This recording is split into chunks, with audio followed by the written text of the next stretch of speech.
এসো বারে বাজার থেকে? এমন কিছু না। হ্যাঁ, ডাটা শাক। ডাটা। ও, আমি যে ডাটা আনতে বলছিলাম সেটা পাইছো তাহলে? যেটা আমরা সিরাজগঞ্জের ভাষা বলে খুইরিয়া।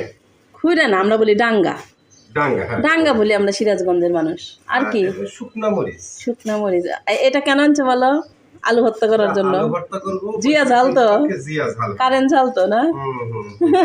ভর্তা খাইতে সেই মজা এই মরিচ দিয়ে। শসা, দেশি শসা 50 টাকা কেজি। 50 টাকা কেজি? আচ্ছা।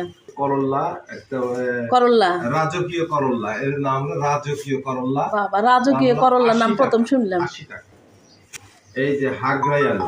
হাগরাই আলু। হাগরাই আলু আচ্ছা, ভর্তা করে বৈশাখী ফুলাকে খাওয়া হবে। দেখেন পেঁয়াজ। পেঁয়াজ কত করে নিল? 50 টাকা কেজি। আবার দাম বেড়ে গেছে? দাম বেড়ে গেছে বলতে কি প্রতিদিন বাড়বে।